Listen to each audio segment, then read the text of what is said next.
It is now my pleasure to introduce our moderator, Dr. Rachel Conn. She is an academic, author and broadcaster. Canadian-born, Rachel taught religious studies at universities in Canada, the UK and Australia before joining the ABC in 1992. She is perhaps best known as the producer and presenter of The Spirit of Things on Radio National. She has won 3 international radio awards and produced documentaries for ABC TV's Compass. She's also gained a Doctor of Letters from the University of New South Wales in 2005 for services to the community, fostering religious understanding through broadcasting, public speaking and writing. Will you now, ladies and gentlemen, please welcome Dr. Rachel Conn and our speakers, Professor Krauss and Dr. Craig.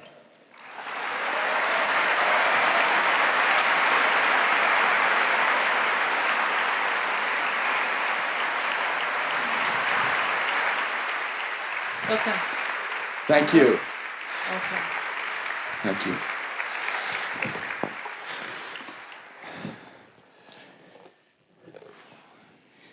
Thank you, Peter. Hello, I'm very pleased to be the host of this night's exciting event, the discussion on life, the universe, and nothing.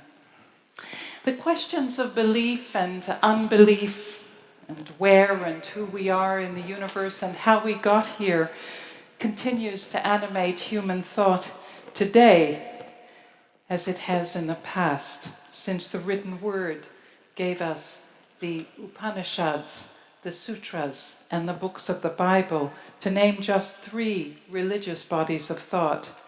But then there were the philosophers of ancient Greece and Rome, and later of the medieval world, where Muslims, Christians, and Jews exchanged philosophical and theological ideas, sometimes under duress, and other times voluntarily.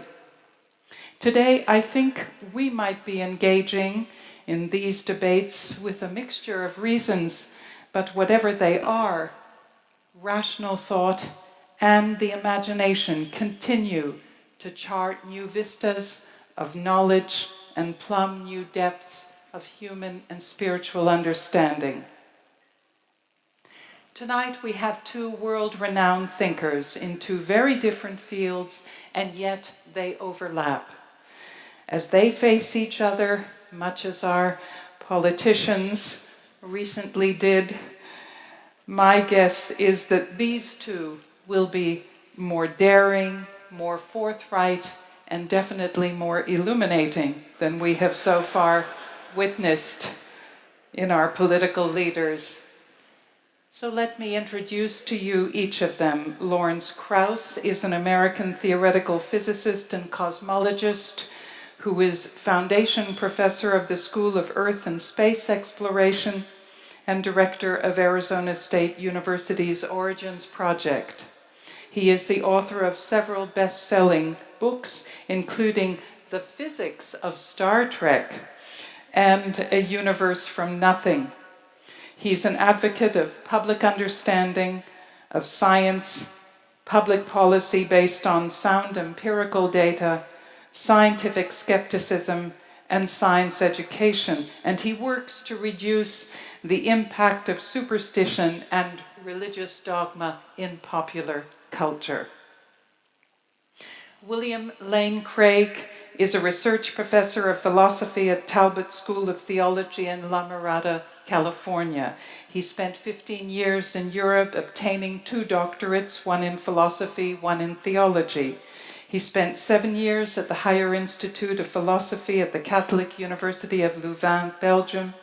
His research interests include the interface of philosophy of religion and the philosophy of space and time and the philosophy of mathematics. He's authored or edited over 30 books, including the Kalam, Cosmological Argument, Theism, Atheism, and Big Bang Cosmology, Time and the Metaphysics of Relativity, and Einstein, Relativity, and Absolute Simultaneity. His aim, contrary to Lawrence Krauss, is to argue that science does not nullify faith nor the existence of God. So may I, without further ado, invite each of you in turn to give your 15-minute presentations successively. First, I call on Lawrence Krauss. Thank you very much. That was very brief. Thank you. Thank you. I had a poem up so you could read something while I was being introduced. Before I begin my 15 minutes, I want to just, first of all, thank all of you for coming. It's kind of amazing to see all of you here in this beautiful auditorium. But I also want to thank the City Bible Forum. Everyone has been remarkably gracious to me, personally. And I've come to respect everyone I've gotten to know in the forum. And that's Peter and Robin and Emma and Danielle. And particularly, right now, Ian, who provided me with some whiskey in honor of my late friend Christopher Hitchens. But I think that's one real distinction between an Australian Christian group and an American one, is that I would never get whiskey in an American one.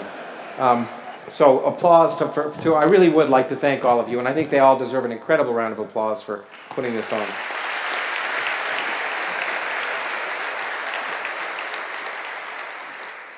Okay, so now I'm going to begin, just so you know. I'll check my time. Okay. That was a long poem that I happen to like because it's depressing, but this is a less depressing one.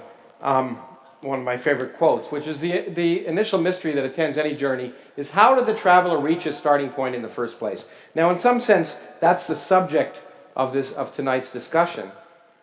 But it's we're going to discuss in some sense how the universe began, but it's also more important because we're at a new starting place. That's what I want to point out. What I want to talk to you about is how we got to the starting place we are now, which actually depends upon learning and knowledge and empirical evidence. We're at a very different starting point now than we were in an Iron Age when peasants wrote down some book before they even knew the Earth orbited the sun. And so I want to try and take you to the present time. And but before I do that, I want to, in the interest, because I'll be talking about full disclosure, I want to disclose a few things.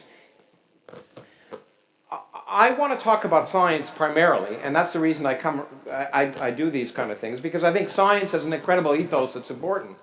It involves open questioning, no authorities. There are no scientific authorities. Honesty, transparency, reliance on evidence, understanding uncertainty, which I'm sure is a topic that's going to come up tonight. Peer review and testability. And I also believe that those things actually make the world a better place by overcoming myth, superstition, dogma, and fanatical certainty, some of which we'll hear later. I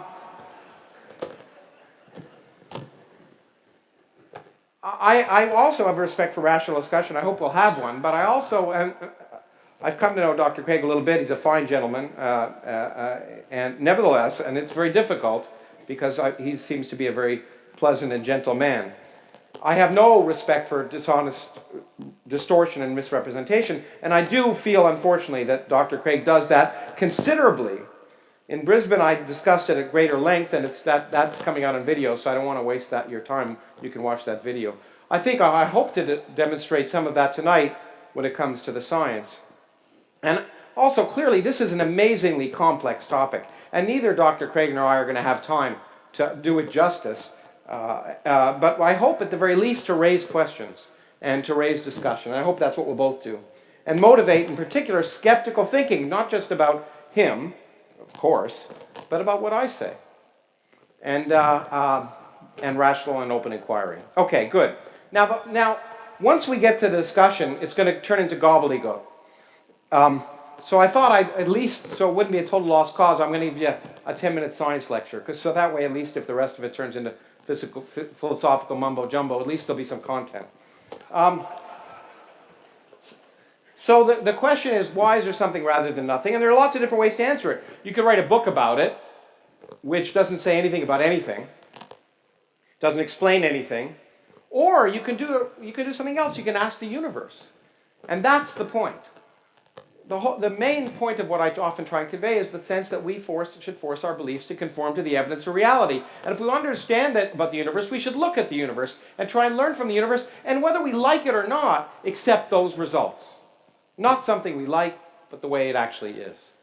Okay, so the first thing that I want to get straight is, in fact, modern cosmology essentially began observationally 80 some odd years ago, when, 9 years now ago almost, when Edwin Hubble, 80 years ago I guess, discovered that the universe is expanding. So Edwin Hubble was looking at, these are not sperm, these are galaxies. And what Edwin Hubble discovered when he looked out, remarkably, was that if you look out at distant galaxies, they're all moving away from us, and those that are twice as far away are moving twice as fast, those that are 3 times as far away are moving 3 times as fast, and so on. Now, when you look at this, it drives you to the Christian worldview that we're the center of the universe. But of course, that's wrong, like everything else about the Christian worldview. We get that impression because of our myopic place. We are stuck in our universe. Most of us are. As I often say, the Republican Party in my country isn't, but the rest of many of the other people, most of us are stuck in our universe. So to see that this really implies that the universe is expanding, we have to get outside of our universe, which is something which may actually be possible in the real world. But in fact, now it's very simple. I can create a universe, a two-dimensional universe, that I can watch very easily. And from the outside, I'll see I put galaxies here at regular intervals. And you can see at time t1 that region of the universe is smaller than it is at times t2. It's expanding. You can see it from the outside. But what would you see if you lived in that universe? Well, pick a galaxy, any galaxy, say that one. To see what you'd look like from that galaxy, I just want to superimpose this image on top of this one, putting that galaxy on top of itself. What do you see? You see exactly what Hubble saw. Every galaxy is moving away from you, and those that are twice as far away from you have moved twice the distance at the same time. Those that are 3 times as far away have moved 3 times the distance, and so on. And the point is, it doesn't matter what galaxy you pick. It happens for any galaxy. So it depends on your theology, I suppose. Either there is no center of the universe, or every place is the center of the universe. It doesn't matter. That's semantics. The point is, there's no special place. Every place is the same, and we are just in some random place, and what Hubble discovered is that the universe is expanding. Well, that changed everything, as I'm sure Dr. Craig will point out too. It meant, of course, if you work backwards, it appeared the universe had a beginning. But it also implies something else. It also implies the universe may have an end. Because if it's expanding, the question is what will happen in the future? Many of us are worried about the future and not the past. And it turned out Einstein told us an amazing thing. Matter and energy curve space. And because of that, the universe can exist in one of 3 different geometries, so-called open, closed, or flat. And, I can't draw 3-dimensional curved universes. I can draw 2-dimensional curved universes, so these are analogies. But in a 3-dimensional closed universe, if you look far enough in that direction, you'd see the back of your head. Okay? I can't draw the picture for you. But so this is a closed 2-dimensional universe, an open one, and a flat one. And the big question of 20th century and 21st century cosmology became, which universe do we live in? Because as you add matter, you go from an open universe. If you add energy, you go from an open universe to a flat universe to a closed universe. And interestingly, if you live in a universe full of matter, a closed universe will expand and then contract in a big crunch, the reverse of the Big Bang.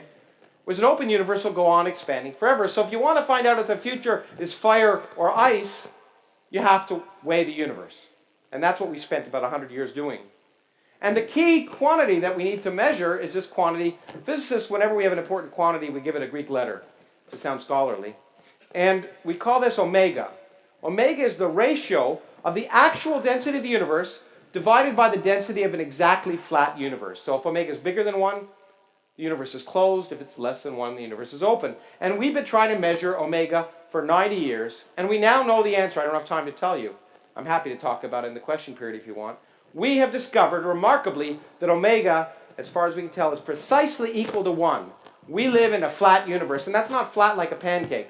That's a flat universe. It's just one where the 3 axes, the x, y, and z axis, and you notice I said z because I'm in Australia, point in the same direction absolutely everywhere. Just the universe you always thought you lived in. So omega is equal to 1.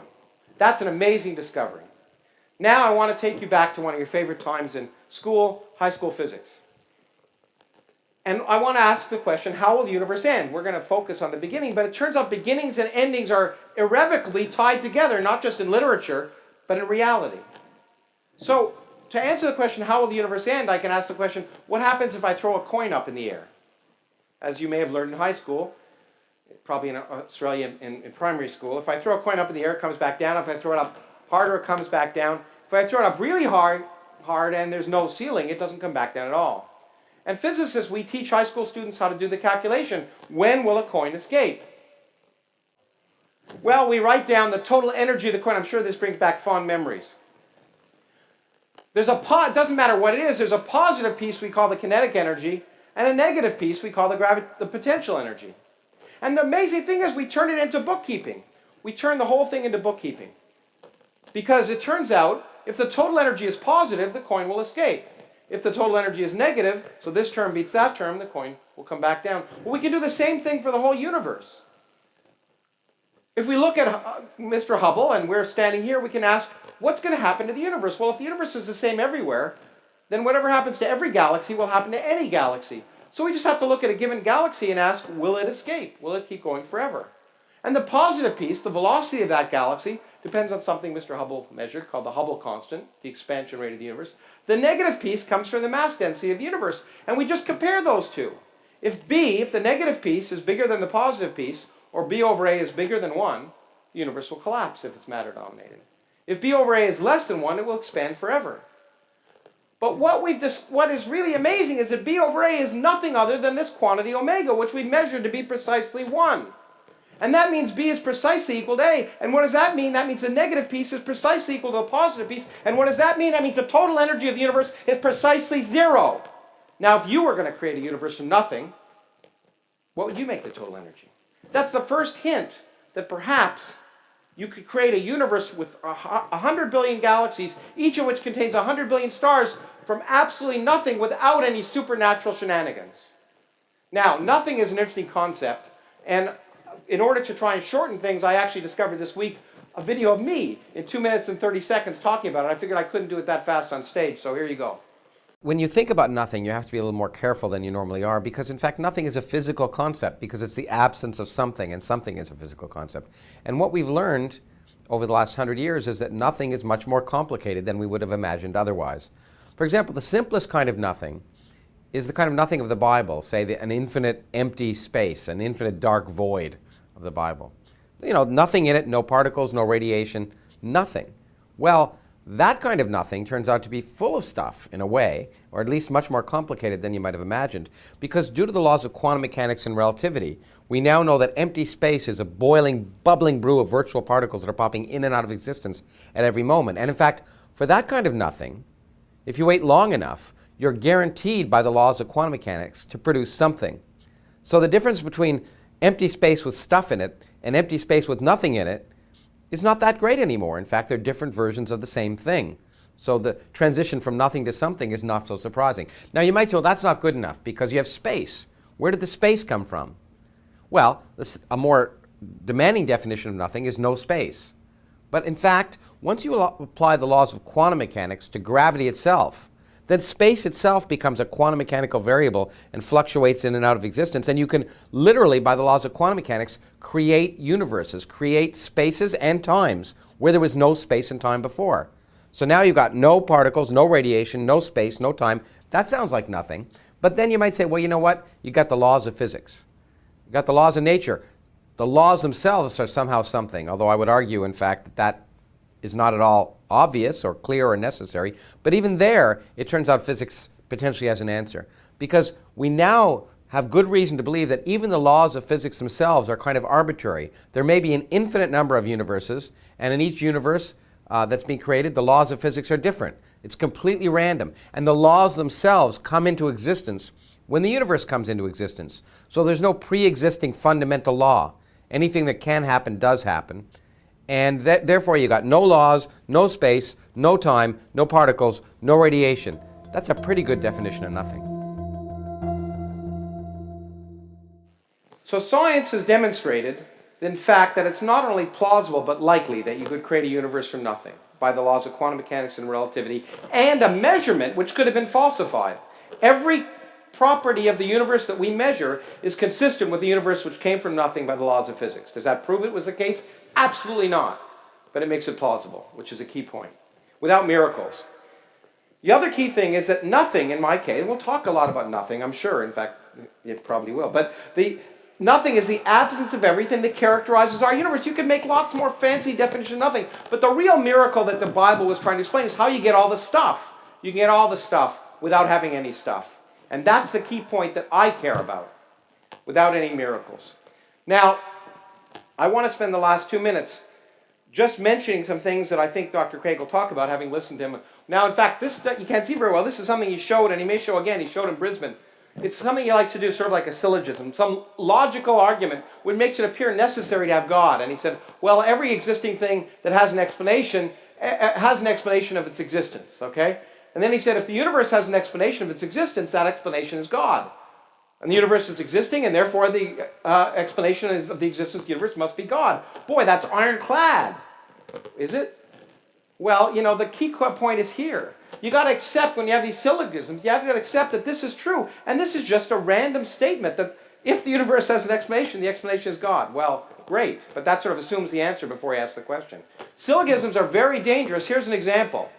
If you make the wrong logical statement at the beginning, you can get wrong results. All mammals exhibit homosexual behavior. True. William Lane Craig is a mammal. True. Therefore, William Lane Craig exhibits homosexual behavior. Now, that isn't true. Well, as far as I know. But the point is, you can get that if you just blindly accept the assumptions at the beginning. And those assumptions are the ones I don't want you to blindly accept. Now, I'll probably zip through this because I think William is going to talk about the Kalam maybe and Islamic wisdom. Get it? Islamic wisdom. I had this exact same debate with an Islamic fundamentalist who used exactly the same arguments to prove the Quran was absolutely true that William will do in this case. But again, the arguments are not, the statements are none of which are true. And I won't go through them because we'll have a chance to talk about them. But none of those statements are true in modern physics. And therefore, the argument is irrelevant. Now, it is true that the Bible said the universe had a beginning well before science did.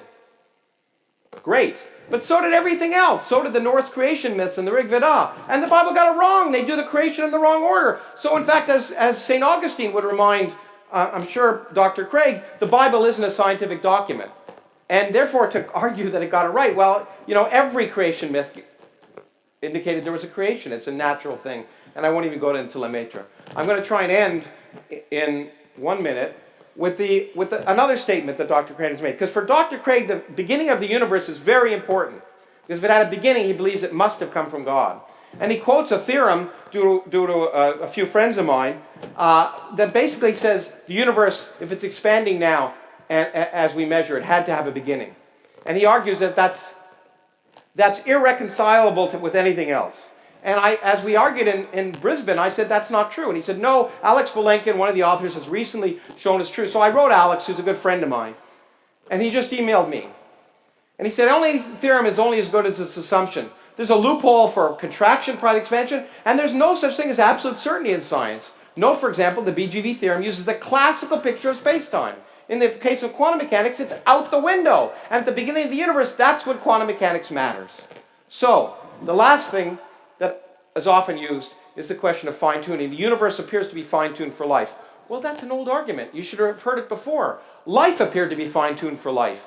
Every form of life appeared to be fine-tuned for the environment in which it lived, and that's why God existed. But we now know that's not the case, because Darwin told us, you know what? Natural selection produces that kind of possibility in the form of life. Well, if there are many different universes, we would be amazed to find ourselves living in a universe in which we couldn't live.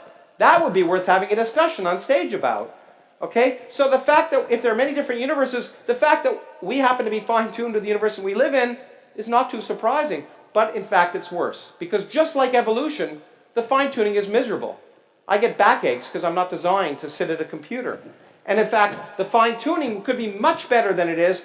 Life could be much more prevalent in the universe. So this fine-tuning argument is garbage. And I think I will conclude with that and just say what we mean by something and nothing has completely changed. And that's the important point. And that change is not a bad thing. It's called learning. And the important question, I would argue, is not the question we're talking about. Why is there something rather than nothing? But rather, how did the universe evolve? And what's going to happen? And how can we find out? And the way we can find out is by asking the universe questions and not making it up. Thank you.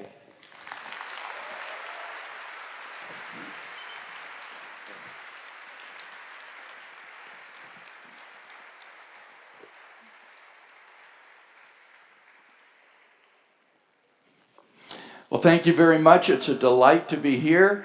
And I also want to begin by thanking the City Bible Forum for putting on this extraordinary series of 3 dialogues between Dr. Krauss and myself. And I want to thank Lawrence Krauss for his participation in these dialogues.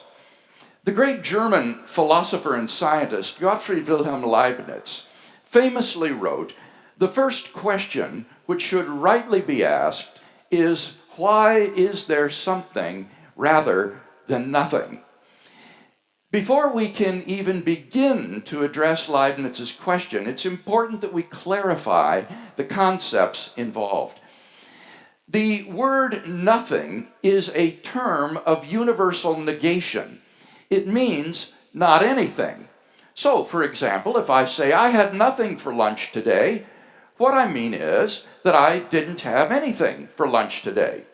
If you read in an account of World War II that nothing stopped the German advance from sweeping across Belgium, what it means is that the German advance was not stopped by anything. If a theologian tells you that God has created the universe out of nothing, he means that God's creation of the universe was not out of anything. The word nothing, to repeat, is simply a term of universal negation, meaning not anything.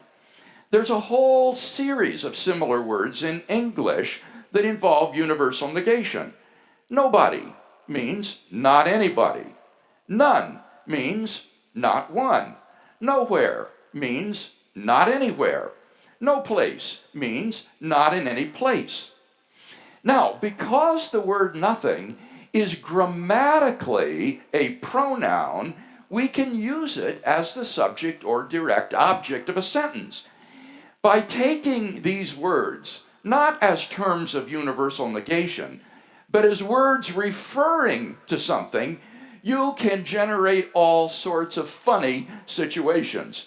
If you say, I saw nobody in the hall, the wiseacre says, yeah, he's been hanging around there a lot lately. If you say, I had nothing for lunch today, he says, really? How did it taste? These sorts of puns are as old as literature itself. Do you remember the scene in Homer's Odyssey where Odysseus introduces himself to the Cyclops as no man or nobody?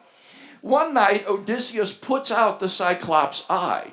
His fellow Cyclopses hear him screaming and yell to him, "What's the matter with you, making so much noise so that we can't sleep?" The Cyclops answers, "Nobody is killing me. Nobody is killing me." They reply, "If nobody is attacking you, then you must be sick and there's nothing we can do about it." In Euripides' version of the story, he composes a sort of Abbott and Costello who's on first routine. "Why are you crying out, Cyclops? Nobody has undone me." "Then there is no one hurting you after all." "Nobody is blinding me." "Then you're not blind. As blind as you? How could nobody have made you blind? You're mocking me, but where is this nobody?" "Nowhere, Cyclops."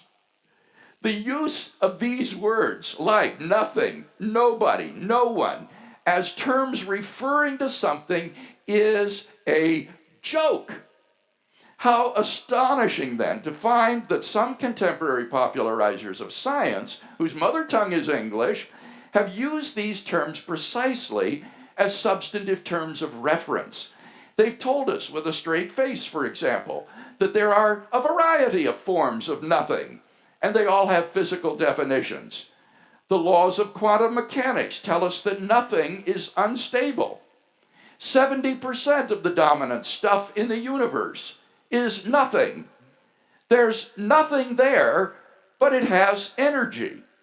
Nothing weighs something, and nothing is almost everything. All of these claims take the word nothing to be a substantive term referring to something. For example, the quantum vacuum or quantum mechanical systems.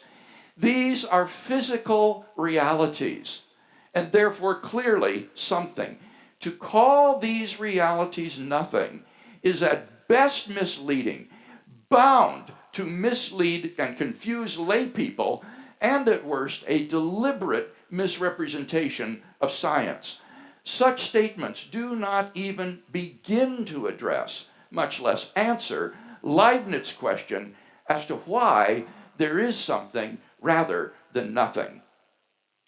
In his review of Dr. Krauss's book, A Universe from Nothing, David Albert, an eminent philosopher of quantum physics, explains with respect to Dr. Krauss's first kind of nothing, vacuum states are particular arrangements of elementary physical stuff.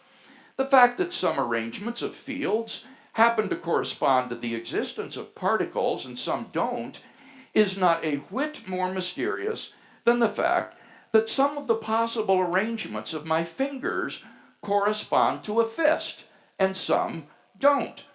And the fact that particles can pop in and out of existence over time as those fields rearrange themselves is not a whit more mysterious than the fact that fists can pop in and out of existence over time as my fingers rearrange themselves. And none of these poppings amount to anything even remotely in the neighborhood of a creation from nothing.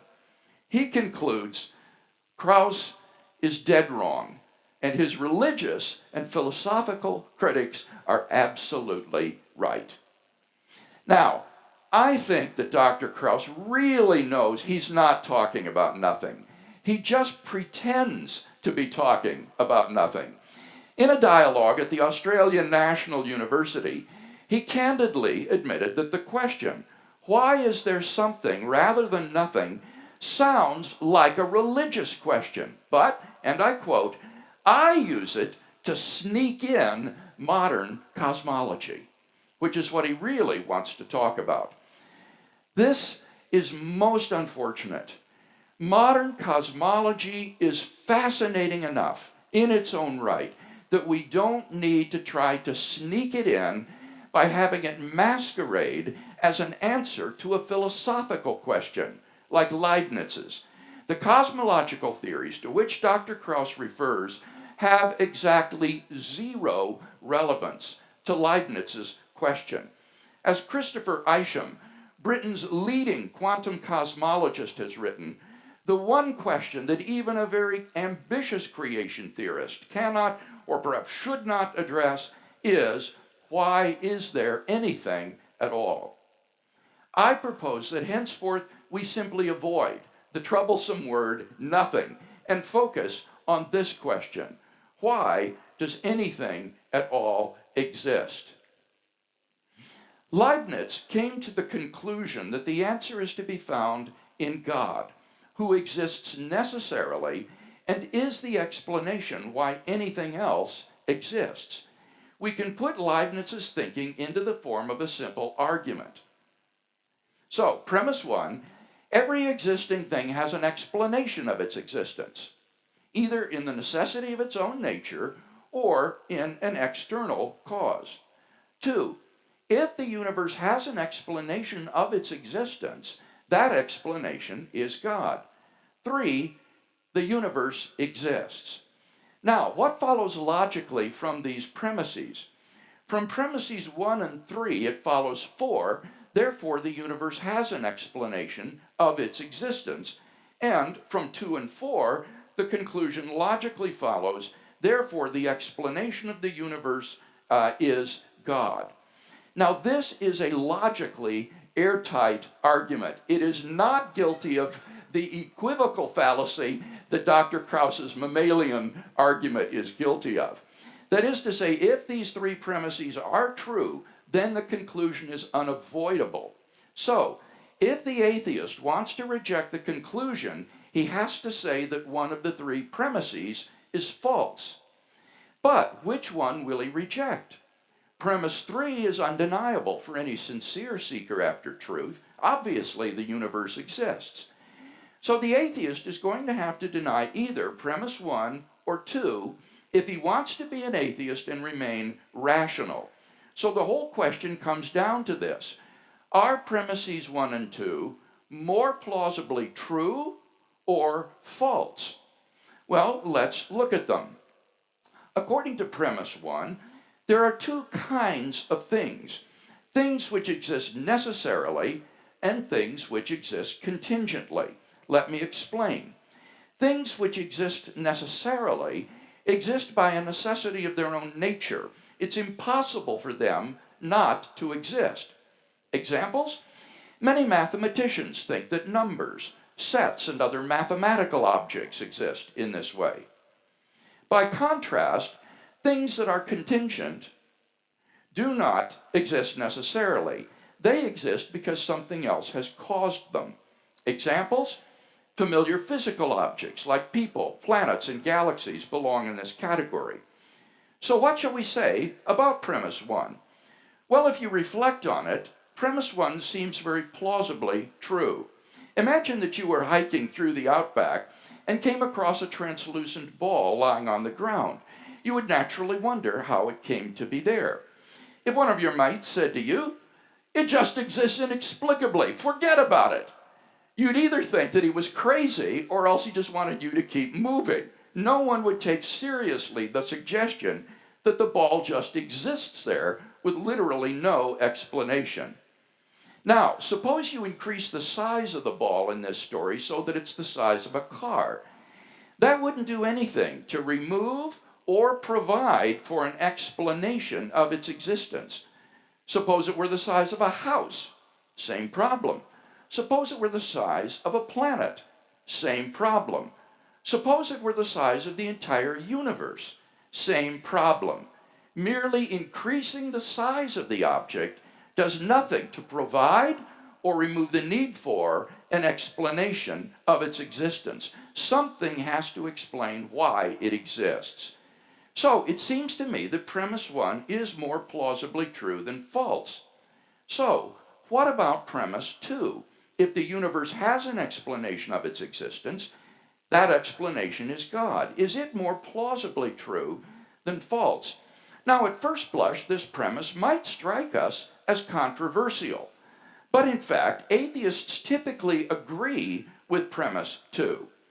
For what does the atheist typically say in response to Leibniz's argument? The atheist typically asserts the following. A, if atheism is true, the universe has no explanation of its existence. But this is logically equivalent to B, if the universe has an explanation of its existence, then atheism is not true. And notice that B is virtually synonymous with premise 2.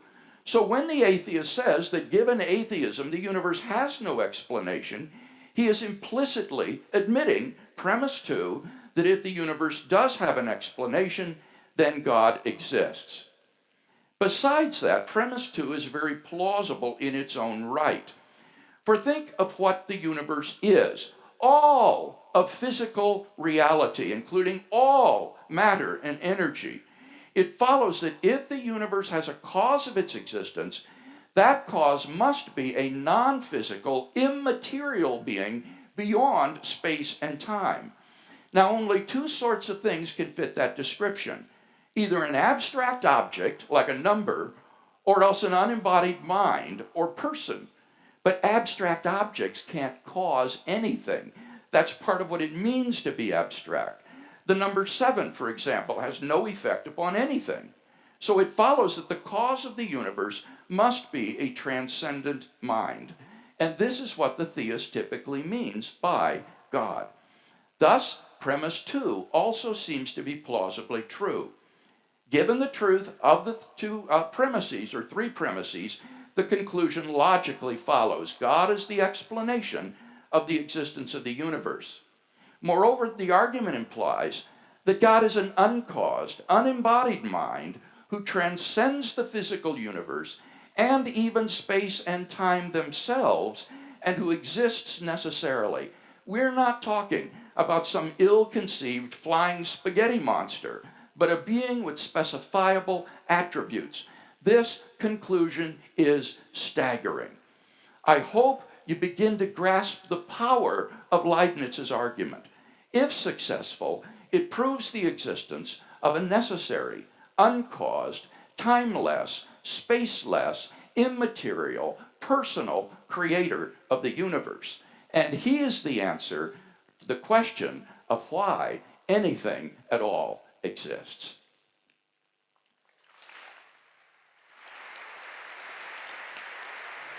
Boy, that is really good. Thank you. Whew. I don't know if you feel as overwhelmed as I do, but where to begin? It seems that we must begin with terms. How can we have a dialogue about nothing if we simply do not agree on what it is? Lawrence? May I call you by your first names, Yes. as we are in Australia? That's the convention here. Yeah. Even though we are all absolutely. from North America. No. And Originally- I appreciate you calling me Lawrence, because we're both from Canada, so you don't call me Yes, Larry. that's right. He's a fellow Torontonian. Well, I agree, and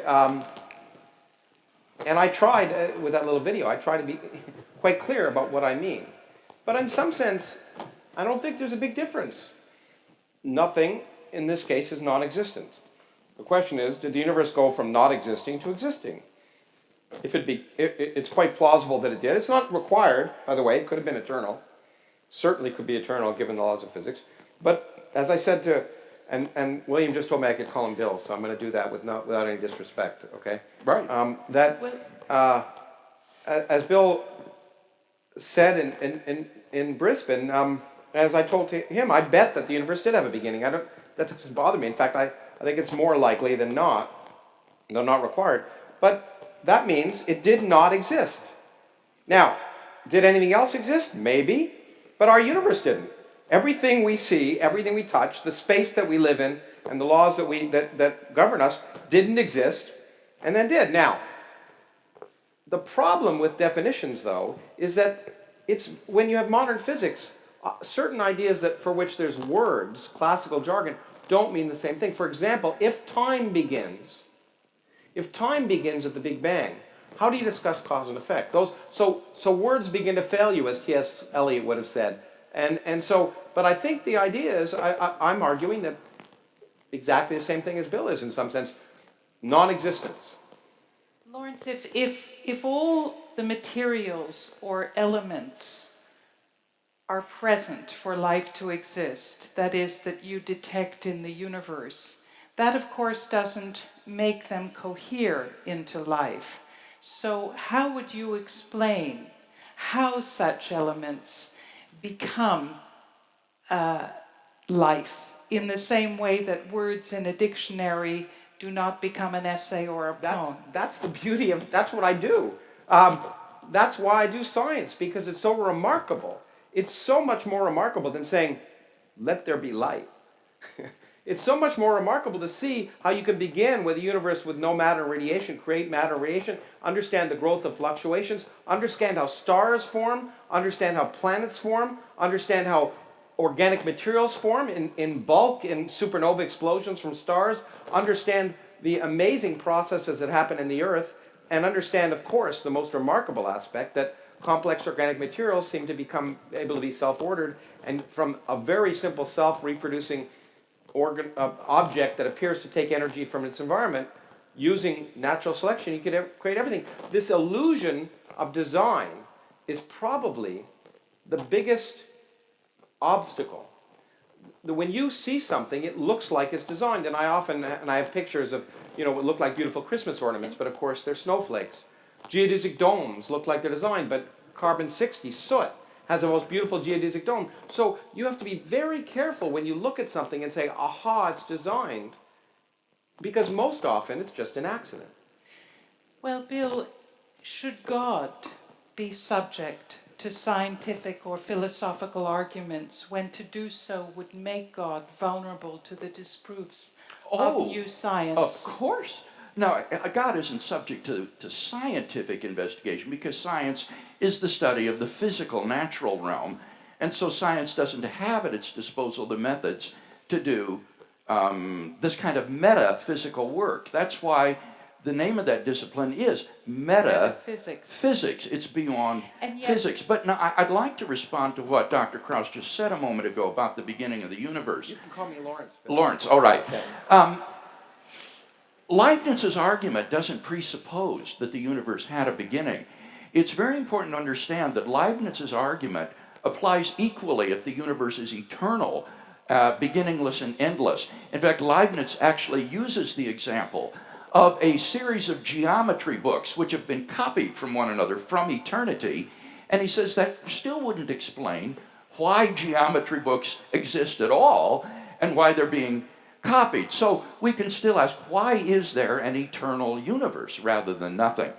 But secondly, Lawrence, I've heard you in your YouTube videos and elsewhere make a number of times this claim that anything that begins to exist goes from non-existence to an existence, and in that sense comes from nothing. And I think that's a misconception. Take yourself. You didn't exist prior to your conception. But that doesn't mean that in beginning to exist, you came from nothing. Absolutely. There was a sperm and an egg that brought you into existence. There was a cause. So for something to come from nothing would mean that it comes into being without any sort of cause. That's the way we're using the term. I think there's a really important point there, and it's one of the reasons why that Kalam argument is so nonsensical. Because it says everything that begins to exist has a cause, okay? Well, that statement you have to parse a little more carefully. But classically, nothing begins to exist. Classically, everything, radiation, matter does not spontaneously come into existence classically. So from that argument, that claim is completely unobserved because, as you point out, everything that you see coming to exist, including me, came from raw materials that pre-existed. But so nothing begins to exist. Surely you believe that you began to exist. Well, but the point is classic. You just said, I exist from pre-existing materials, Yes, and that's what happens. Causes of but in your quantum existence. mechanics, often things can come into existence spontaneously. Well, for that's a different example, question. let's here's a good example. You seem to have problems with the creation of a universe. So let's talk about the light that's bombarding us. Well, now wait a minute. You're changing the subject here. Well, I think I'm trying to make a point. Let me finish my sentence. If you think it's irrelevant, then just say it's irrelevant. Okay? Yes. Good, and we know what your answer is going to be. But so take a photon. Take the light that's bombarding us, so I can't see the audience. Okay. What was the cause of the photon that is hitting your eye? What's the cause? There's no physical cause. It was emitted spontaneously. You can't say you cannot say that photon, which was emitted by an electron, which changed energy levels in an atom, had a cause. It just randomly did it. In fact, there's some probability. It might take 10 to the 10th years to do it. It happened to happen now, and we can argue about probabilities. But in quantum mechanics, the idea of cause in that sense is very different. That's okay that it's different, but it means these classical arguments of Leibniz, who didn't know about quantum mechanics, are irrelevant. That was irrelevant, that comment that you just made. You were saying, before you went on this digression, that anything that begins to exist comes into being from nothing. And I was suggesting that that's misconceived because things that begin to exist, like yourself, have causes, so they don't come from nothing. Beginning to exist, X begins to exist. If X exists at T, some time T, and there is no time T prime earlier than T at which X exists. And things like yourself. So what's the cause of the photon? Bill, can you finish your thought, and I'd like to ask you a question. All right, actually, I don't want to rehash the Brisbane debate. We had an opportunity there to talk about the Kalam argument fine-tuning. Tonight is a different subject, which is Leibniz's argument. And on Leibniz's argument, there is no presupposition that the universe began to exist, nor is there a sort of claim that the universe is not eternal. So this is a quite different question. But there is May that I second ask a question here? If it is clear to you that the universe has a cause, why should that cause necessarily be God? And is it because you already believe in God's existence, or because you define God to be anything that is outside the observable universe? That was premise two in the argument, as I stated. And remember, I gave two defenses for thinking that if the universe has an explanation, that explanation is God. The first one is that it's logically equivalent to what atheists typically say in response to Leibniz. Atheists typically say that the universe just exists and that's all. It's a brute fact. No, look, I mean, it's ridiculous. Look, you might call me an atheist. I don't label myself, but I'd certainly never say that. You're confusing explanation and purpose.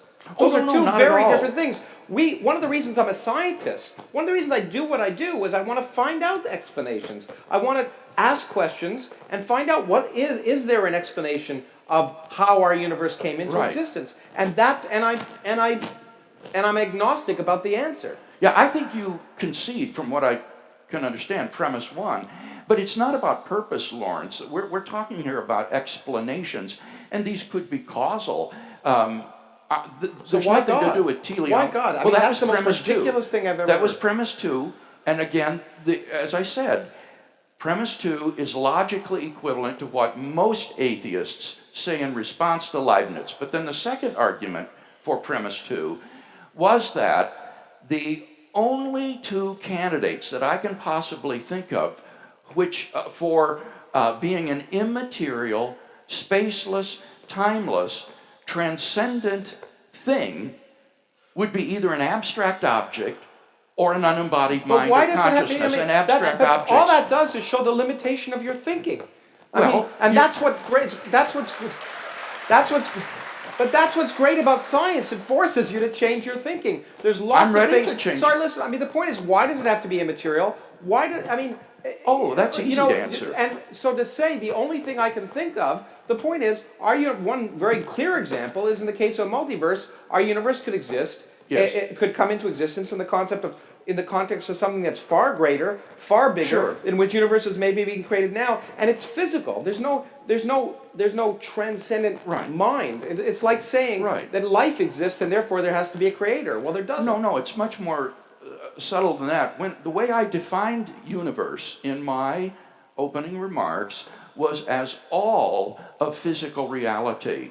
And that would include not only our universe, but any wider encompassing multiverse. What do you mean by, well, hold on, but now you're being vague, and now you're being, look, we have to be more careful. What do you mean by all of physical reality?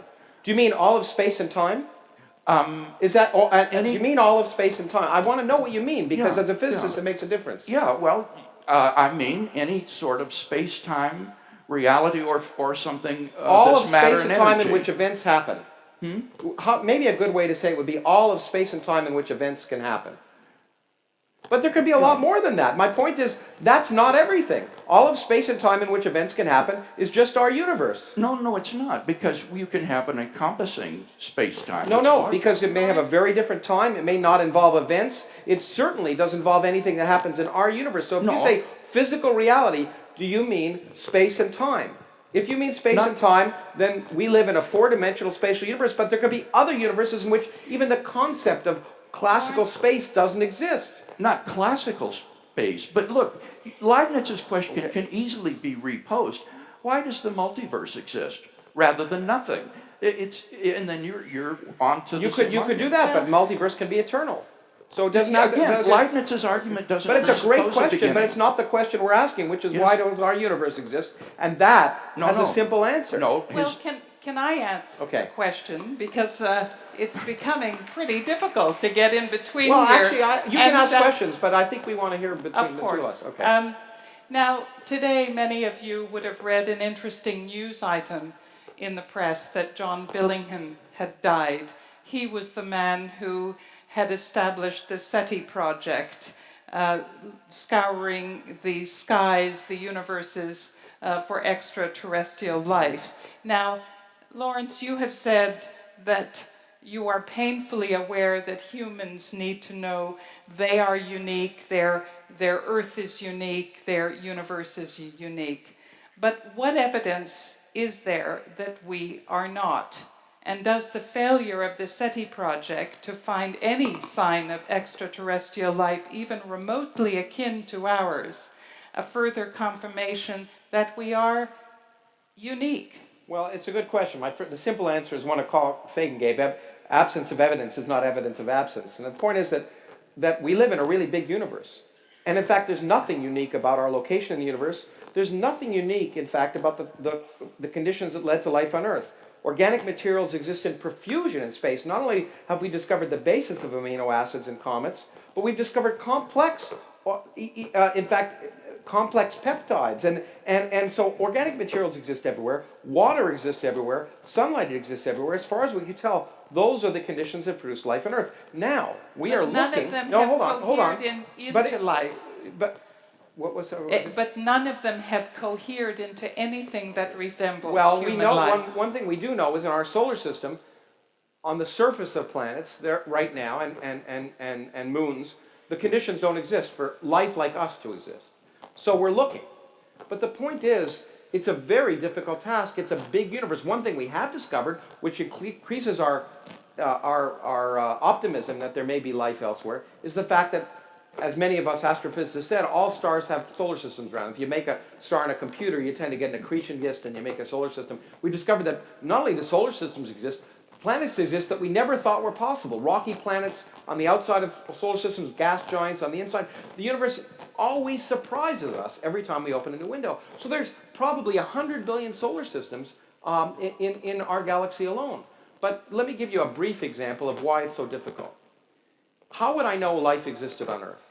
Okay, intelligent life. Let's say I lived on some other star. Now our sun is only 4.5 billion years old. The galaxy is 12, 13 billion years old, so most stars are older. I could have looked at our sun for the last 5 billion years if I was an advanced civilization. Only during the last 50 years could I have gotten evidence that life existed by listening to I Love Lucy or Q&A or whatever the heck it is. But then I'd have to know the right channel to listen to. So even if I knew exactly where to look and what channel to listen to, I have a 1 in 50 million chance of finding the right time on Earth to find intelligent life. It's a hard process, but hard things are what science is all about. So we, undaunted, we look. We don't know the answer, but many of us would suspect there's life elsewhere, and in fact maybe even life elsewhere, microbial life on Mars or in the oceans of Europa. And the point is, we don't know, and that's why we keep looking. Bill, now this sort of vision is rather infinite, is it not? I mean, you have said, well, Lawrence, you've said that physicists are uncomfortable with infinity, but Bill, you seem to be more comfortable with it. Is that right? Or I'm trying to figure out how an infinite universe, which you have said is meaningless. No, you have said an infinite universe is meaningless. Or have I got that wrong? So, no. No. Okay. But in any case, this question. How does? May I just ask you? Infinity isn't physical. So how does your interest in immortality connect or relate to a notion of an infinite universe? Well, do we really want to talk about this? I mean, it's off topic. Oh. We're supposed to be talking about why is there something rather than nothing. I think it's not off topic because the universe could be infinite in temporal extent. Yes, or and Leibniz's argument is so independent. if we want to talk about how our universe came into being, we might want to know whether it's infinite or not. No, as I said, Lawrence, Leibniz's argument is very clearly independent of the question of whether the universe had a beginning or an end. You can ask, why does an eternal universe exist? Now, to answer the question, I would distinguish between, well, not just I, but mathematicians, between an actual infinite and a potential infinite. An actual infinite is a collection which has a definite and discrete number of finite members, which is equal in number to the natural numbers. No, that's one kind of infinity. That's non-countable zero. infinities. That's the lowest. They're non-countable infinities. Of course, like the they're irrational numbers. non-denumerable infinites. I'm talking about the lowest denumerable infinite. A potential infinite, by contrast, is a limit concept. Something can approach infinity as a limit, but never get there. For example, you can keep dividing this finite distance in half, further and further and further, and infinity can serve as a limit to that process. And I would say with respect to immortality that we will live forever in the sense of a potential infinite. The number of years of our existence will always be finite, but growing toward infinity is a limit. You always say these things, but how the hell do you know it? Well, I mean, what? that's This is a different statement debate, that has Warren. no basis in empirical fact. It's but- what you'd like to be. No, I mean, and that I find come offensive. on. You've not obviously not read my Well, how do you books. know what immortality is? Well, Well, I may seem like this talk is taking forever, but other than that. now look, you are really trying to chase red herrings here to get away from the topic. Well, you just said it, Bill. You just said, I know that immortality is not infinite. Well, that's great. I'm glad you know it. She asked me what was my conception. Well, you said it. Okay. Okay, let me ask you something, Lawrence. This is another ridiculous question. Given that everything that science discovers is perceived and mapped out by the human brain, what do you think is greater? The brain, the human brain, or the universe that it recognizes? Well, first of all, with all due respect, I don't understand what you mean by greater. Is that a value judgment? Significant, yes. What is more necessary? Well, it certainly appears to me that the universe's existence is necessary for my existence. That seems to be the case, although who knows? I mean, it could be that I could spontaneously pop into existence without a universe, and maybe I have. But greater is the kind of thing that, it's an irrelevant question. The point is, the human brain is remarkably complex and we don't understand it. The universe is remarkably beautiful and we don't fully understand it, which is the joy. The joy of not understanding is what makes life worth living, not the joy of certainty that immortality is potentially finite, or the certainty that there'll be 72 virgins in heaven if you blow up the World Trade Center or something. I mean, that kind of nonsense is what stifles, it seems to me, that what makes being human worth being human is it's the uncertainty, it's the mystery, it's not knowing, and that effort to understand this incredibly complex thing, which I admit we may never understand. I mean, some people think that, and physicists are the most obnoxious of all scientists. That's true. No. But, well, I'd say that. But just me. Well, Okay. do you? And I may be the most... No, I can say from experience that I'm not the most obnoxious physicist I know. But anyway, although I'm up there. But now you confused me. But the point is that we don't claim to know everything. That's the whole point. We don't claim certainty. And that's great. Well, do you claim certainty? No. I don't get that. Are you certain that God exists? No. Good. I mean, this is so crazy, Lawrence. You do this all the time in contrasting science and religion with these false dichotomies. Well, you demonstrate them. I think not. I mean, I would say that science and theology are very similar in that they're both on a quest for understanding. Christian faith is not a brain-dead faith. It is a rational, inquiring faith. St. Anselm had a slogan, Fides quaerens intellectum, which means faith seeking understanding. And so, like science, which we as Christians celebrate, theology is also embarked on the process. I'm going to ask you a question I've asked other theologians. Yeah. I don't think I've ever asked you this question. Maybe I have. No, but you've asked others. You know the question. You're prepared Yes. for the answer. Good.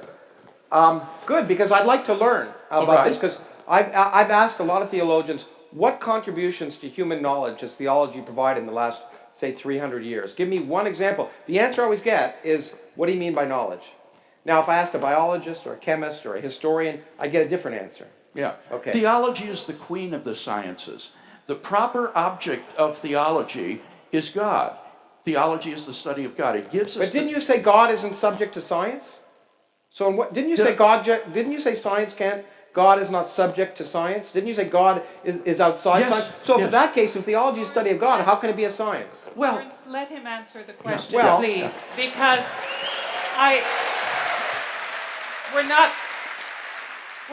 we're not actually going to get anywhere if you're constantly talking over Bill.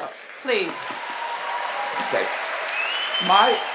I actually do think we'll get somewhere. We'll get rational definitions. Okay. Okay.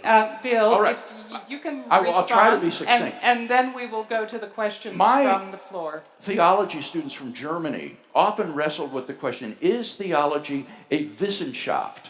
That is to say, that's the word for science in German. But what they meant by science was, in the classical sense, scientia, knowledge. And certainly theology is a source of knowledge. It gives us knowledge of God, his existence and nature, what he requires of us, what our moral obligations are to him, how to find eternal life and forgiveness of sins.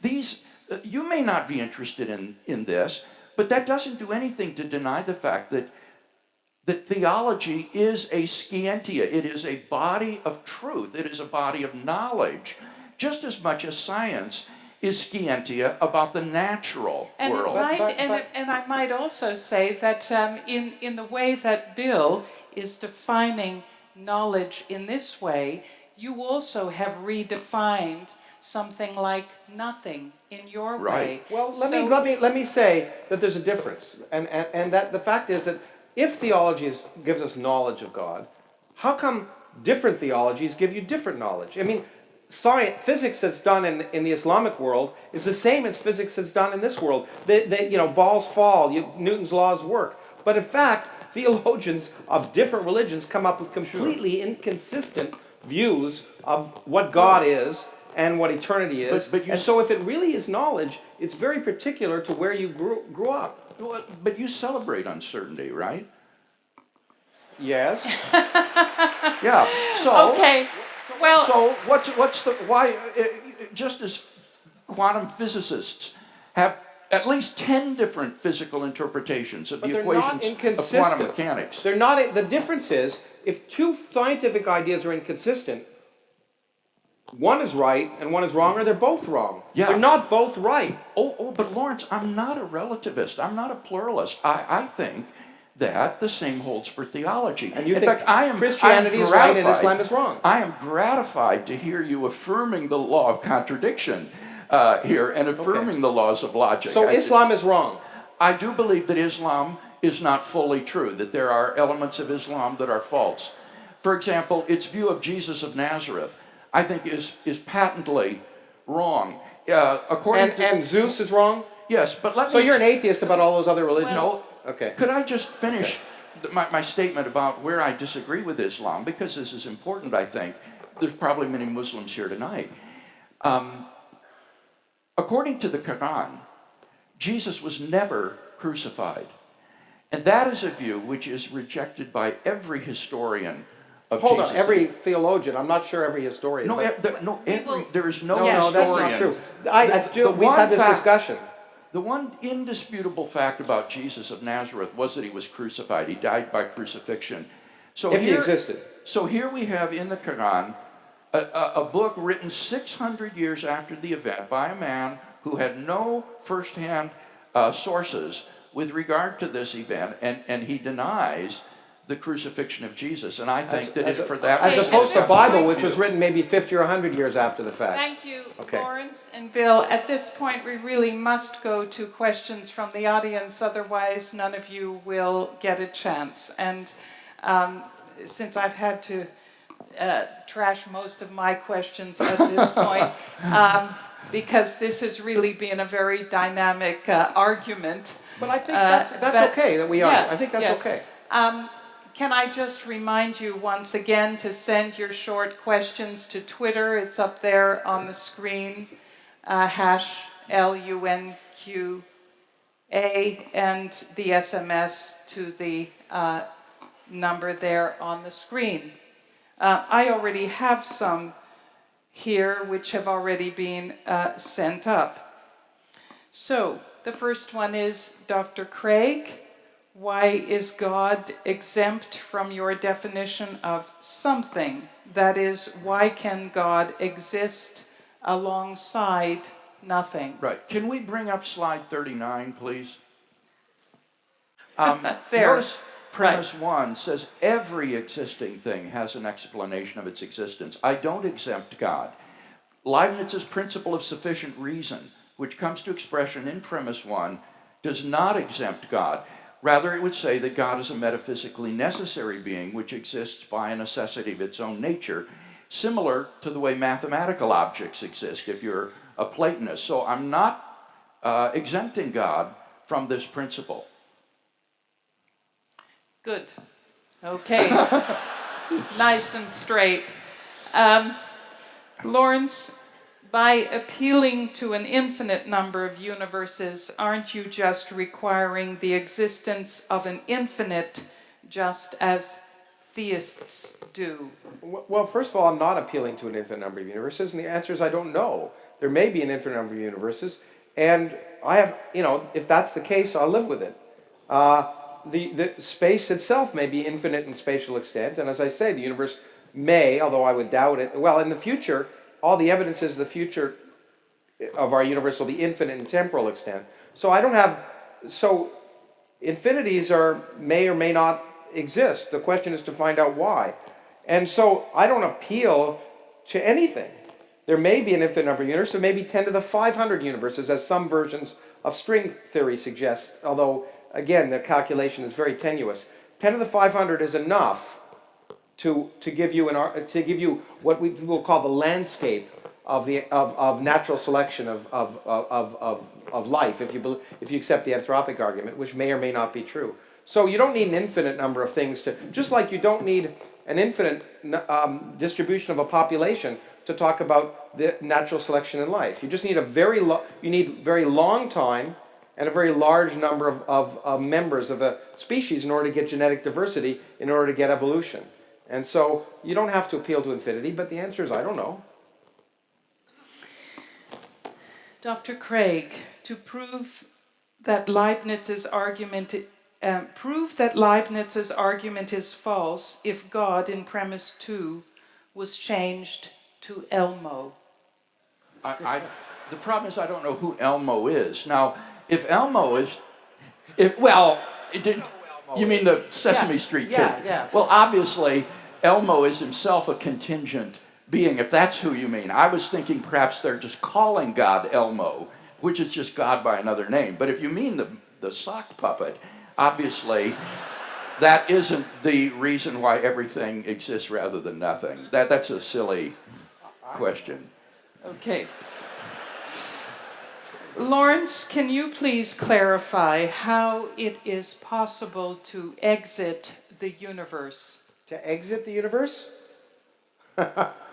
Well, I can think of a lot of answers, but look,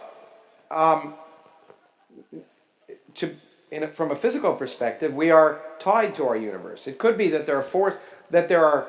it could be, and one of the conventional ideas in modern physics is that perhaps one of the four forces of nature, gravity, actually does exit our universe, namely our four-dimensional space-time. It may leak into extra dimensions. That's an argument, which, by the way, I think is probably wrong, but it's certainly got a lot of interest among physicists right now. So there may be forces that actually do exit our universe. In those theories, the particles that make us up, quarks and leptons, are confined to the four-dimensional membrane that makes us up. Now, but things can cease to exist in the sense that both me and Bill will cease to exist when we die, in the sense of our consciousness. Just as my Mac, which is certainly more conscious than the PC that's running that thing, it will cease to exist when if I break it. But that's no problem. I don't have any problem with that. Dr. Craig, if a Christian were to exit the universe, where would he go or she go? If a Christian were to exit the universe? Well, since I believe in the reality of the soul distinct from the body, I think that it would be possible for the soul to exit the universe. That is to say, it would no longer exist in this four-dimensional space-time. And in that case, it wouldn't be anywhere at all. To ask where is it is to assume that it's still in space. It would simply exist, but it wouldn't exist in space. It wouldn't be part of this four-dimensional space-time. Can I ask a question? Yes. Let's have a discussion. I waited for you to finish. I tried to do that. You did? Yeah, okay.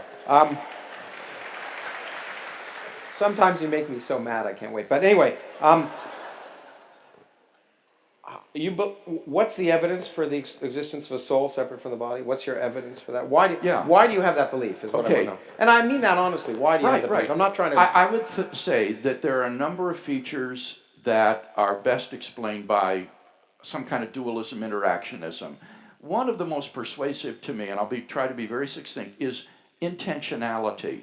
the idea of aboutness or of something. For example, I can think of my wife or about my summer vacation. No physical object has this kind of intentionality. The desk or the boards or the chair or a glob of tissue like the brain isn't about something. Only mental states or states of consciousness have intentionality. And this seems to me to be an undeniable feature of human experience and phenomena, that we have these states of intentionality. And I think they're best explained by saying that there is a mind, a mental substance. I mean, there we agree. I agree. Yeah.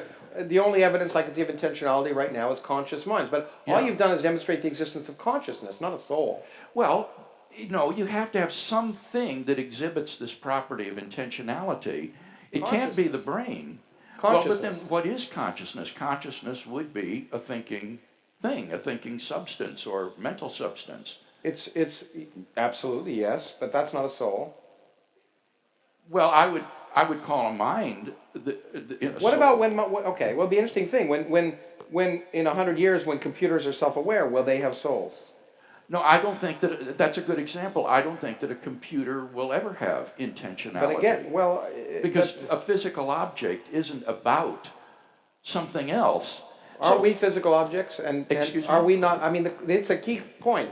What seems to me, what you've done, and fairly clearly, is demonstrate that consciousness is a real example, is one of the only examples, and I agree with you, of intentionality. But all you've demonstrated is that a complex physical system can be conscious and be self-aware and have intentionality. But there's nothing non-physical about it. You've not demonstrated that any of that is non-physical. I mean, you may believe it, and I accept that belief, but there's no evidence for it. Well, I don't see how I think what you're espousing is sort of a non-reductive physicalism, where you have these mysterious mental properties of the brain, but the brain doesn't seem to have these sorts of mental properties.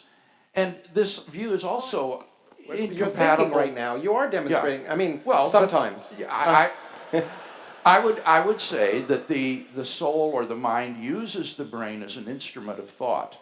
This is what Sir John Eccles, the Nobel Prize-winning neurologist, put it in. Which shows that a Nobel Prize doesn't mean anything. I mean, no. I mean, there are no authorities. That's the great thing. So I can say nonsense, as you've just argued. Sir John Eccles can. The key point is, I accept that you think that there's this thing that guides humans, and that's fine that you accept that, but accept that there's no empirical evidence for it. You agree? Empirical evidence. Well, I think there's the evidence of introspection. I sense my intentional states. There couldn't be empirical have you ever evidence. Have you ever fooled yourself about your yes, sense? But see, that's the thing about intentionality. I'm sorry to frustrate, but I think this discussion is useful. Can I ask you another question? Well, let me just say one thing. Oh, right. Intentionality can't be illusory, because to have an illusion is itself an intentional state. It's an illusion of something. Well, as Oliver Sacks said, hallucinations are real to those people that have them. Mm-hmm. Those are certainly They are every bit as real as everything that happens to us in this room if you have an hallucination. And what about investigating a largely unobservable flat universe? What? I mean, the flat universe, as you have written in your book, is largely unobservable. I'm sorry. That's the whole point. I only talk about what we can observe. We measure the flatness of the universe. We don't measure something we can't observe. We measure a triangle that's very large and measure that the sum of the angles are 180 degrees. That's measurement. The observable universe is flat. What happens beyond the observable universe? Who knows? Okay, if space and time originated from the Big Bang, how could a quantum tunneling even have occurred before there was space-time? This is to you, obviously. Well, look, I mean, obviously it's a complex thing, but the first point is, let me give two versions of an answer, okay? It's a complex thing, but let me just basically say, general relativity, the beauty of general relativity is a theory of space and time. It shows that what we experience as gravity is really a manifestation of the fact that space-time is curved. It's an amazing revelation that happens to be true. Okay, now, the real problem in physics is that this theory, general relativity, this force of gravity, is different than the other three forces of nature, which have very good quantum mechanical definitions. Now, quantum mechanics tells us that the variables of that system fluctuate. They pop in and out of existence, they change over small scales, they do lots of things that classically is impossible. If you had a quantum theory of gravity, then the fundamental parameters of that quantum theory would be space and time. And they would fluctuate wildly, pop in and out of existence, and do all the other things that are associated with the other quantum theories. So if you had a quantum theory of gravity, and we don't, some people think string theory is a good approximation, it would, of necessity, have that property by merging quantum mechanics with space and time. So it would be a natural, in fact, it'd be impossible for it not to happen, that spaces, that universes, space-times pop into existence. That can happen.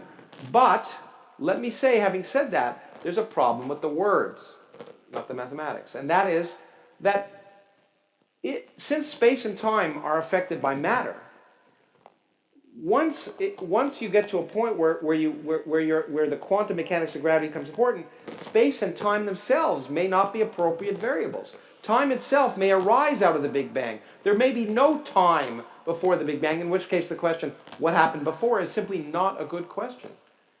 Lawrence, there are a lot of problems with words here tonight, and I would suggest that most of the people in the audience are not scientists at your level, and therefore even by reading your lucid book, your latest one, A Universe from Nothing, they would perforce have to take so much of your science on trust, on faith, on belief, because they really couldn't assess it. They don't have the reserves of knowledge to do so. So my question is, we all do that. Is anyone who is reading your book and accepting your explanations any wiser, any brighter, any more intellectually fit than someone who believes in a faith or believes the doctrinal arguments for faith? Hold on. First of all, people shouldn't take my book on faith. They shouldn't take anything on faith. They should say, this interests me. I'd like to learn more about it. I'd like to see if other people are contradicting. I'd like to learn about it. If they're interested enough, they'll do. That's the point of writing a book. I can't explain everything, but I can motivate people to learn.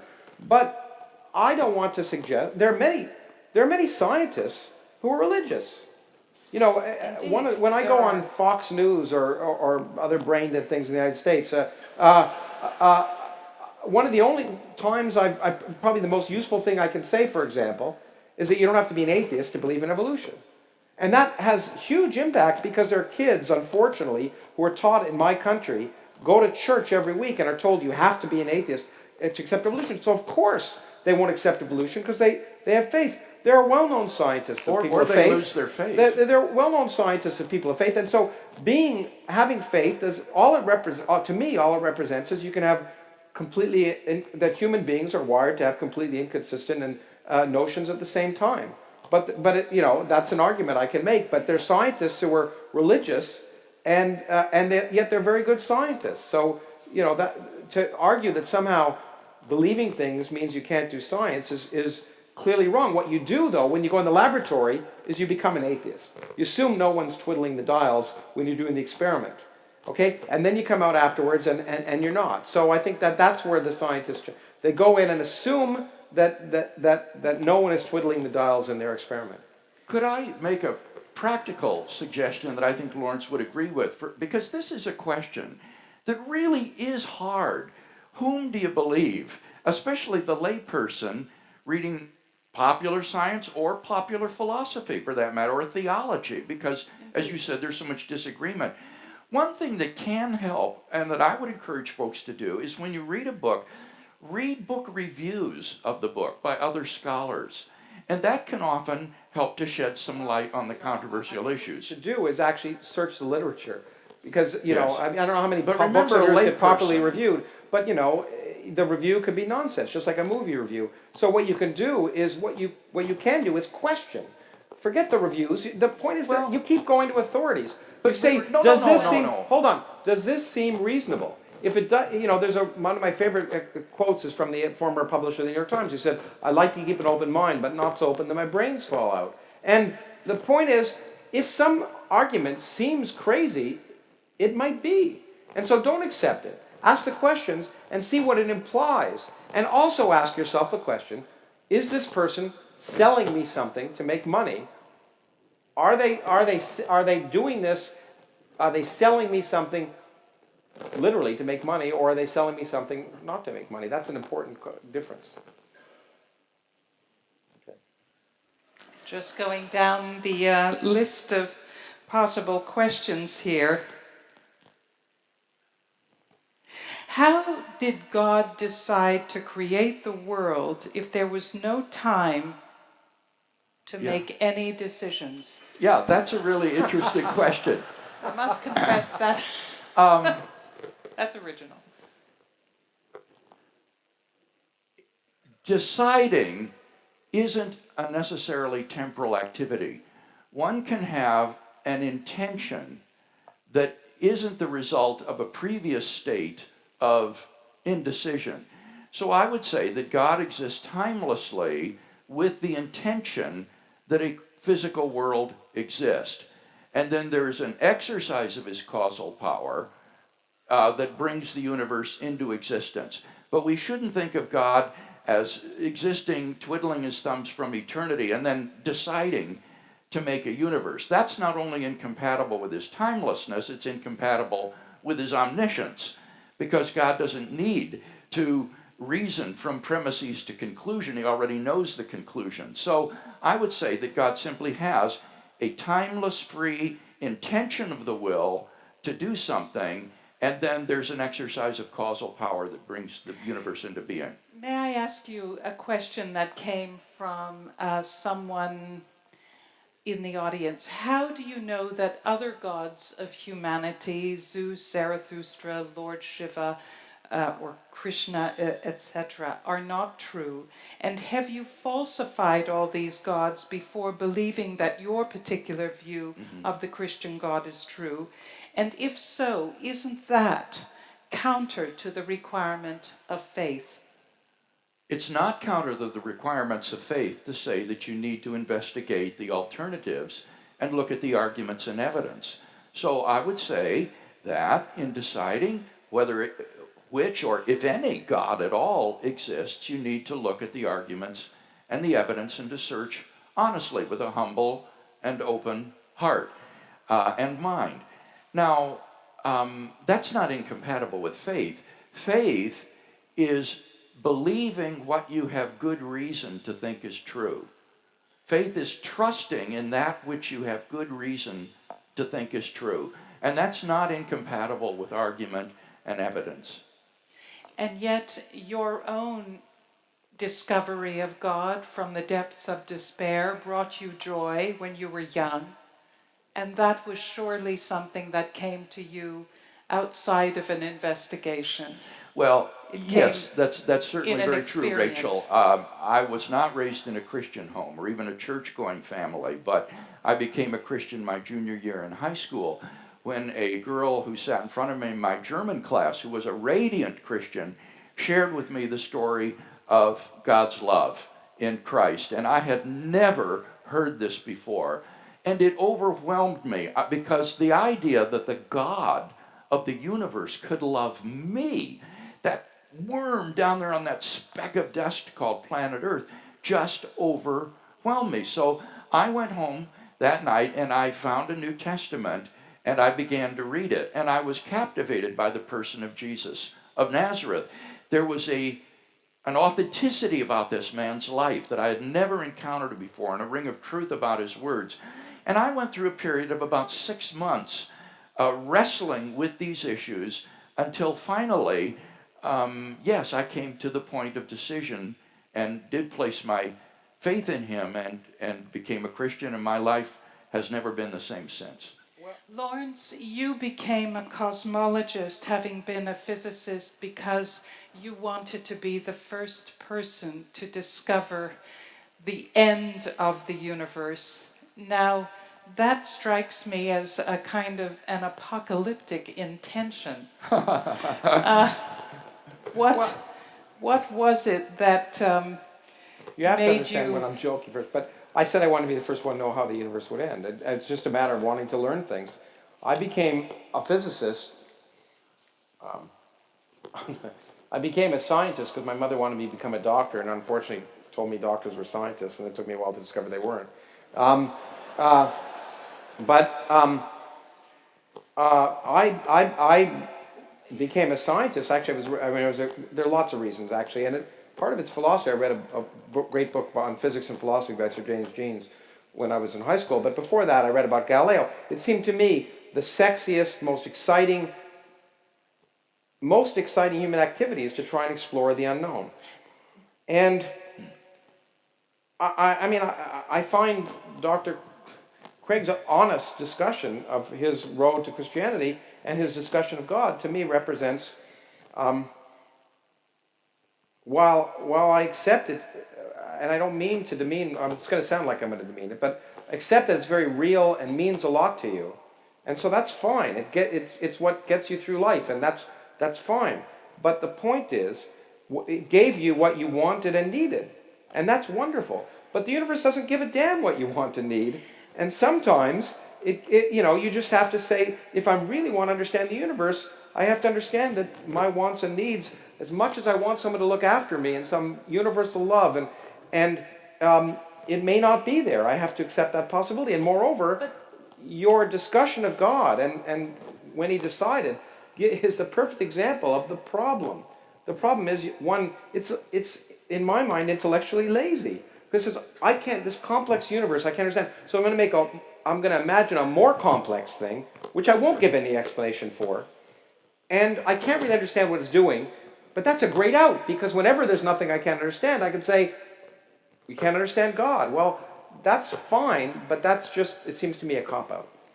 I'm sorry, that's all right, because I know I don't do that, so the allegations fly past me.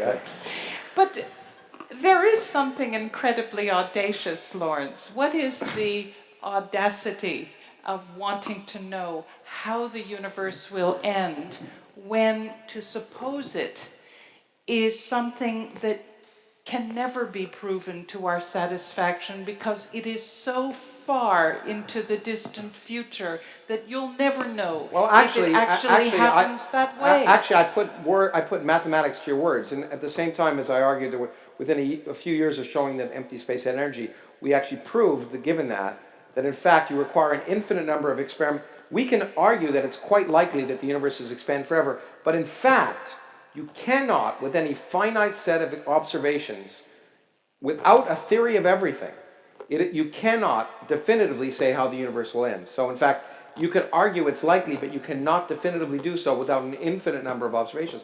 But it's not audacious, it's incredibly humble. People say scientists are humble, but saying the universe was created so Bill Craig could be here is much more audacious than saying, you know what, we're just accidents Nobody's in a saying universe. that. I mean, I was just saying it's audacious to use your mind, but so's literature, so's music. That's what makes living worth living for, being audacious. Okay, well, I agree that the creative spirit is certainly an audacious one. Amen.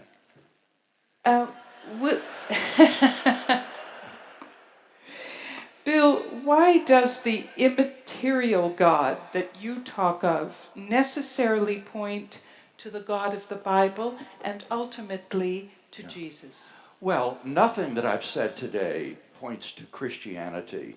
I only responded to your question specifically about my own life.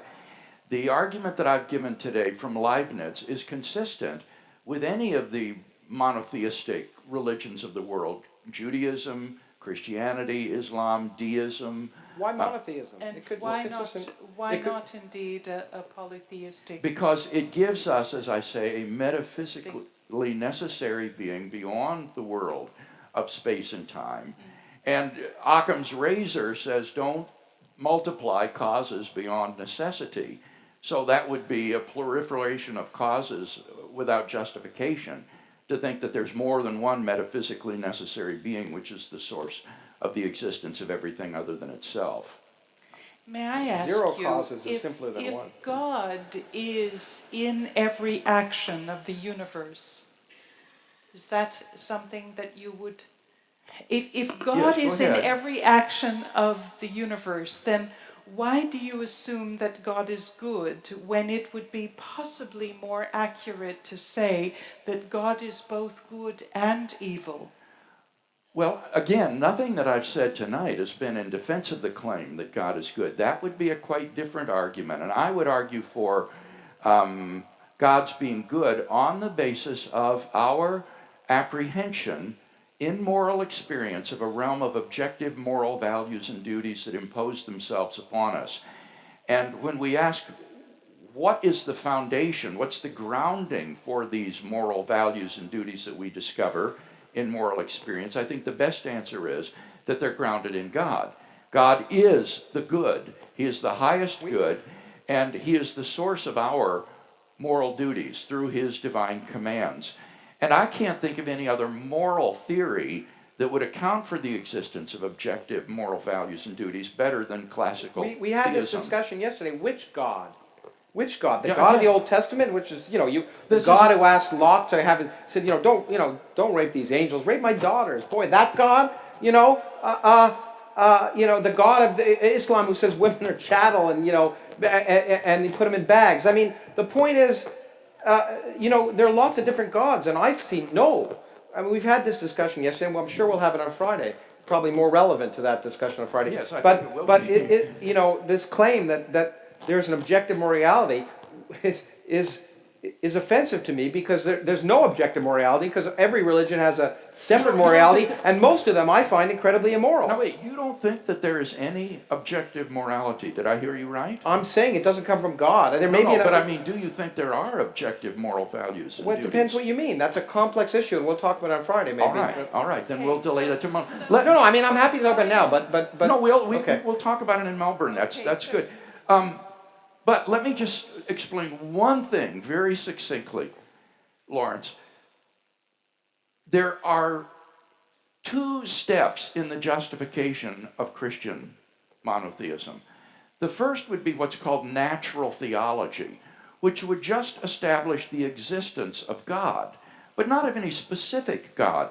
This would be something like a personal creator and designer of the universe who is the source of objective moral values. Then there would be that element called Christian evidences, and this would appeal to specific evidences, for example, New Testament reliability, the miracles and claims of Jesus of Nazareth, and things of that sort. And that would try to narrow down the field of alternatives from generic monotheism to Christian monotheism, as opposed to, say, Islam or deism or something of that sort. So it's not an objection to these arguments of natural theology to say they don't prove Christian God. No, They're not agree. intended Nothing you said it just motivates the Christian God any more than Zeus Yeah. or any others, all of which you don't believe in. And all of which have you forget the Old Testament, the New Testament. Jesus is supposed to be a good guy, but you don't believe in him. You're a good person, but you go to hell. I mean, come on, give me a break. Okay, let's get back to the subject of the night's discussion. Sorry, we sidetracked a bit there. Before we wind up, Lawrence, you said the absence of evidence does not mean evidence of absence. And you talked about, you used that when talking about other life in the universe. Are you willing to apply that line of reasoning to the existence of God? Absolutely. The point is that I would be presumptuous for me to say that it's impossible that there's purpose to the universe or that there's some creator. All I can say is that there's absolutely no empirical evidence of that creator, just like I cannot say, to use the argument of Bertrand Russell, that there's not a teapot orbiting Jupiter. I can't prove that there isn't a teapot orbiting Jupiter, but every piece of evidence I know about the universe tells me it's unlikely and unnecessary. And every piece of evidence I know about the universe in my 35 years of studying it tells me it's unnecessary. It's the same reason as I said the other day. This is not a question that comes up in scientific meetings.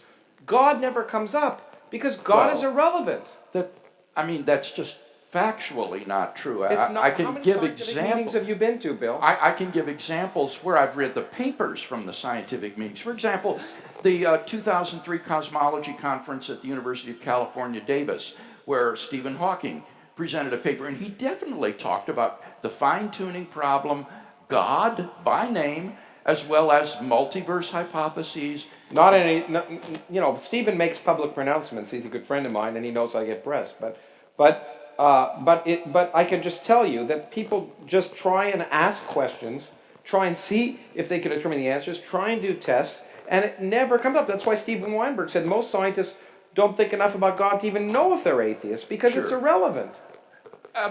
It's irrelevant to everything we discuss in physics meetings. Now, the point is the absence of the need of supernatural phenomena, that is maybe discussed in meetings, because we say, hey, can you explain this? No, there's some miracle. Well, that would be an interesting physical discussion, but so far, no one's demonstrated the need for that. Well, I want to just come back very briefly to the point that I made in Brisbane, and that is what you're rejecting is this naive concept of the God of the gaps, where God is used to plug up the gaps in scientific knowledge. And I could agree that the God of the gaps has been buried, but that's not the God that is conceived of by contemporary theologians or philosophers of religion. As I said in Brisbane, the relations between science and theology are much more nuanced and subtle than this naive God of the gaps. Oh, I agree with you. The God of the gaps is dead, although it keeps getting brought up over and over again. But my point is, I repeat, that to understand the universe we live in, you don't need God. And that doesn't mean that God doesn't exist. You're absolutely right. It just means that she is irrelevant. And does it also mean then that you think that science is the only form of knowledge that one needs to answer this question, is there something rather than nothing? Well, science is the way we understand the physical, the way we learn about the physical universe is science, it turns out. Now, if you're going to ask me, does the physics address every question that humans may ask about themselves? Obviously not. But if you try and understand the physical phenomena that are associated with the physical creation of the universe, then in fact, yeah, I would say science is the only way to understand it. But I want to hear from you, Lawrence, an affirmation that there are sources of knowledge other than science. What do you mean by sources of knowledge? Well, now, a moment ago, you were saying that you There complained are questions that we can theologians ask say, about what do you ourselves. mean by knowledge? Now you're saying the I same thing. I think that revelation is not a source of knowledge. Well, I'm talking about, well, let me give you an example. This is from Timothy Williamson, Oxford philosopher, who was responding to those who say that the only source of knowledge is science. And he's... By science. I think we'll try to make this the last comment because we're running out of All time. right, well, and it's a humorous one. By that, he's talking about physical science, ultimately physics, chemistry, things Do you like mean that. empirical evidence and rational thought? No, he's talking Well, that's about what I mean physical by science. Okay, then you're using a very broad definition that would include things like literary studies, for example. If you're doing a study of the number of consonants in the works of Shakespeare, yeah. But, well, here's the example Williamson gives. He says, literary criticism is a source of knowledge. He says literary... I taught at Yale, and I can tell you literary criticism is a source of lack of knowledge. He points out that literary... Lawrence, can you please just allow Bill to make the final comment here? Otherwise, we simply will be here all night. Williamson gives the very charming illustration. He says, the literary critic can tell us that Mr. Collins is not the hero of Jane Austen's Pride and Prejudice. But that is not something that any physicist or chemist or natural scientist could establish. That is a source of knowledge that's quite different from science. And yet, obviously, anybody who's read that knows that Mr. Collins is not the hero of Pride and Prejudice. Sorry, but that's because, as you've demonstrated eminently tonight, you don't have the slightest idea what science is. It's the literary critic reads the book, gets empirical evidence, asks what the meaning of these words are according to certain grammatical syntax that Noam Chomsky or others may have derived, and comes to a conclusion. He doesn't say, you know what, I'm going to sit in my room, not read the book, and decide what the answer is. And so what he's doing is empirical study and rational thought, and to me, that's science. Okay, then theology Okay. will be a science. All under that right. definition. Well, we end on a tussle about what is knowledge. And that, of course, is for all of us to decide. I think most of us realize we have all sorts of different varieties of knowledge. And tonight we've seen two of them at loggerheads and sometimes meshing. I'd like to thank you, William Lane Craig and Lawrence Krauss, very much for this evening. I can only apologize for not being quite up to the details of this discussion, but I think all of us have been inspired to explore more deeply, to perhaps read the books by our two eminent speakers tonight. I certainly have delved both of their works, and I'm still kind of struggling. So please join with me in thanking our two speakers tonight.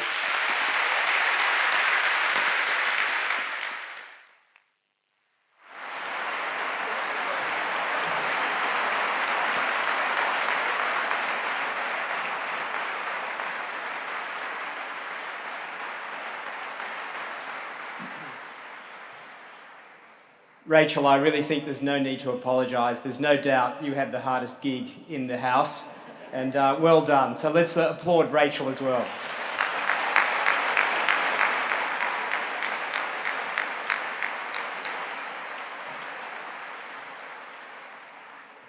Having had the opportunity to be in Brisbane, I think tonight exceeded that, and we're really looking forward to Melbourne.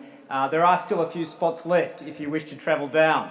As we heard from tonight, there's still a lot of material to traverse in the Melbourne discussion, where we'll be discussing the topic of, is it reasonable to believe there is a God? Well, I hope tonight has lived up to your expectations, and that in some way, perhaps some small way, it has challenged your assumptions about life and your beliefs. As you can imagine, we've poured hundreds of hours into tonight to make it possible. And we'd love if you could just spare 2 minutes to offer your feedback. And the way you can do that is on the inside of your program. I wonder if everyone could just turn that open for a second. You can see there in modern age, there's 2 ways you can fill this in. Either the hard copy, which you tear off and hand in at the ushers as you leave, or through the QR code. If you wish to use a smartphone, you can fill it in online. There are 3 things there we'd love to hear from you. We'd love to know how you heard about tonight. There's the opportunity, secondly, there for you to find out about future events or subscribe to information from our partners. And finally, we'd love you to consider joining the Reason for God discussion series, the details of which are on page 3 of your program, which covers many of the questions which were addressed tonight, some of which are deferred to Melbourne. So please indicate if you're interested in that on this form, and details of that will be on the website lifeuniversenothing.org/what's next. As I indicated, please do hand those forms in at the doors. In the foyer, you'll find stalls from the Centre for Public Christianity as well as from the City Bible Forum. And once again, we thank those partners who have made tonight possible. As I mentioned at the outset, both Lawrence Krauss and Bill Craig will be at the back and be able to sign books that you've either brought with you or purchased on the night. So once again, please join me in thanking our speakers and Rachel Conn.